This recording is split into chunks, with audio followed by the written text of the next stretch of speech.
What's up, everybody? Thank you so much for joining my live. My name is Stacey Ann. I'm a relationships coach for women, and I'm so super grateful to actually be here today. So I wanted to just jump on and I wanted to just say welcome to my page. Thank you all the newcomers, everybody who's been joining me, especially on this journey. And yeah, just tuning into all of my lives and yeah, just taking some knowledge from it. So today, I really want to speak about fear of falling in love or fear of dating, fear of love in general. And the reason why I really wanted to jump on and really talk about this is because this is something that is preventing a lot of people, especially the women that I've worked with, in actually getting past themselves or getting out of their own damn way. Yeah, getting past themselves and just seeing something beautiful on the other side, especially when it comes to love. And the reason why I particularly want to talk about this, because for years and years and years, you know, we've all watched playwrights, we've all watched musicians, you know, talk about so many different songs about love and all these different experiences. We have people act it out. We've had poetry. By the way, my best poetry ever is Rumi. So I absolutely love Rumi. But yeah, and I've got a few others, but yeah, Rumi just come to mind. We've had all these people. We've also read, like, you know, religious books or been in religious practices, or we have also how can I say, you know, we've also seen so many different things on social media about what love is and all these different things. But yet we get into this point, we get to this place where we're like, okay, but what's stopping me from getting that? And why is that I'm not actually attracting that? And why is that that's not staying with me? And to really get to the bottom of what love is and how romantic relationships work, okay, the trouble is there is no all in sort of method in terms of what you need to do. Or shall I say, there's no all-encompassing definition for either of them. And all you can really do is really have little snippets of what it is and what actually aligns with your energy, especially you and who you're being with yourself, because these components in the here and now is very important with where you're actually going. So what I'm going to do with this live is I'm actually going to talk to you guys through these different things. And if you're not really too sure if any of these things are the reasons why that is actually preventing you from going where you need to go or from being where you need to be and stuff like that, perhaps maybe when I break down the description, you'll be able to identify. And please just comment below, give me a thumbs up, or just comment below, you know, your thoughts on this, because sometimes we don't know our situation until our situation presents itself to us. So we know that real true love, especially when it comes to true love, the feeling we long for is more around intimacy, okay? Having, you know, that deep connection. But what is that? And I want to say this, okay? I'd say it's about deep connection, obviously. But it's also about openness when we're talking about intimacy. And it's about having knowledge of the other person and emotional awareness, you know, around their feelings, as well as how you work with their feelings as well.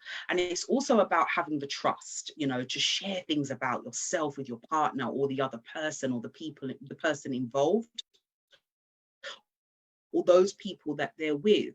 Now, other people may not know, but it's also about having closeness and real concerns for your partner and their well-being, especially when it comes to intimacy, you know, and intimacy, it requires a deeper connection. And when we speak of a very healthy relationship, a lot of people's like, well, what's really healthy? What does that really look like? When we talk about healthy, sometimes people use the word healthy as being, you know, healthy eating, which is good for you. I'm not going to lie. Yeah, that's good for you. But if you are so encouraged about what it is that goes into your body, if you're so encouraged about what you know, what you're swallowing and if this is going to work and all these different things. Why are we still not adapting those different things and those healthy habits, especially in the relationships? By the way, you guys, if I'm looking over there, it's just looking at comments, especially at relationships, and especially as to where we're going, and what it is that we want. You know, we should be instructing those things within ourselves and having healthy habits with ourselves. So I just really want to make that really clear. Okay, so I'm going to talk about the first one. The first fear that a lot of people feel in terms of trying to be in a relationship with somebody, and they may have been coming over some infidelity or maybe a betrayal in some ways, but one of the things is fear of being hurt. Now, if we have a real problematic relationship history, or there are scars from childhood, or our fear of repeating past pain can cause us to really avoid intimate connections with people, possibly without ever realizing what we're doing. The analysis here is an idea around the internal work that really needs to take place, and the internal working model. And really and truly, this prototype is really within us. And we need to get from our primary caregiver and family of origins.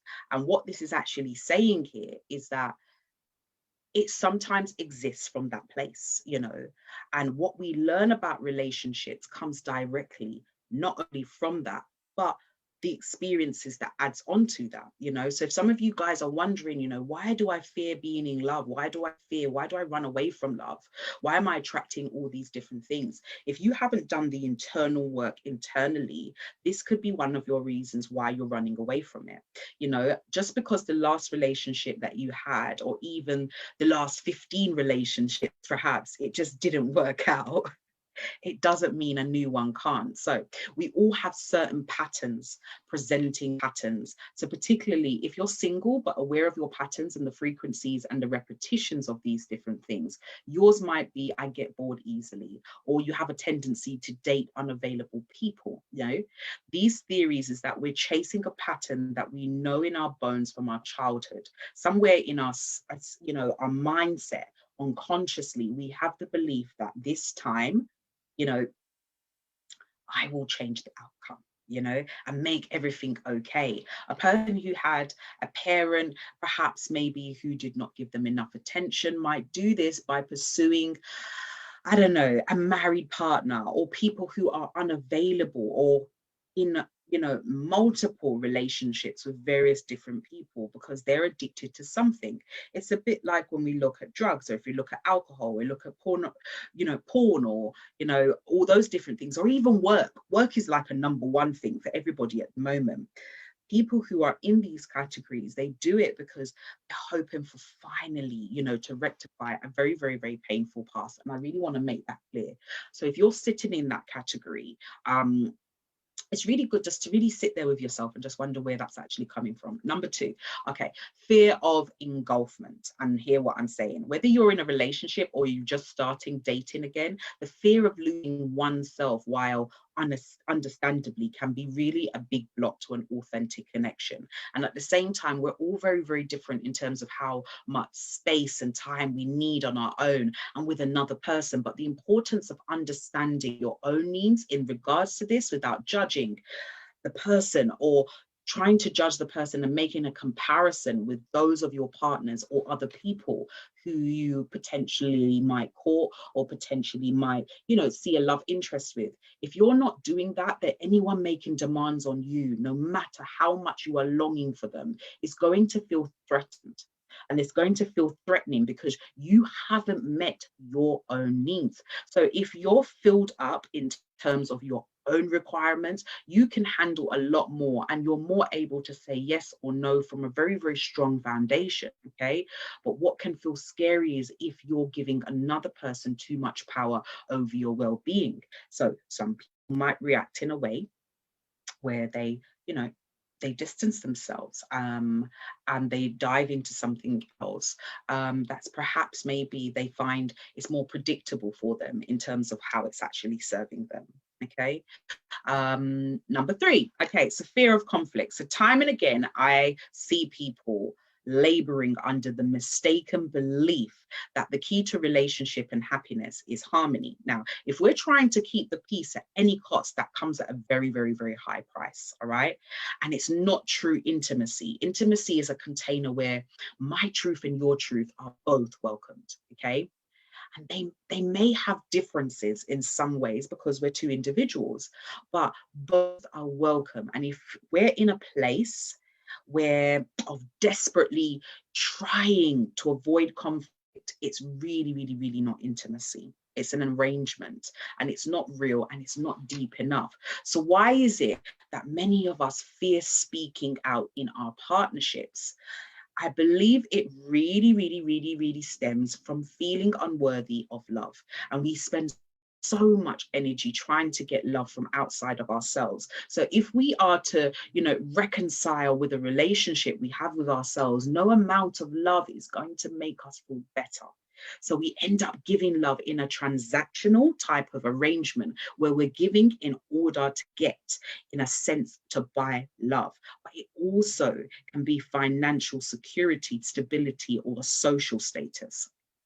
So I'd really encourage you to practice your connections to your own wants, needs, and desires. And first, instead of looking to anyone else in terms of decision making or opinions, start expressing what you want and what you need. And it's the only way out of deferring any habits going forward. We have an idea that being assertive about what we want is confrontational. And all we are saying here is let you make yourself known to you first, so you can make yourself known to the other person. Here's what I would like, for example. So it's really, really, really key. And I would also encourage you guys to do this exercise the next time you perhaps maybe go out with a partner or go out with somebody that you're dating, or if you're single with a friend, experiment and simply just showing up by yourself, simply showing up as yourself. That's what I say. And expressing who you are, expressing yourself is so key. So for many, it's like an unnerving prospect, but energy you will release when you stop pretending will be worth it, and stop wearing that mask and the superhero cape that we all find extraordinary when it comes to change. It's really, really, really, really key.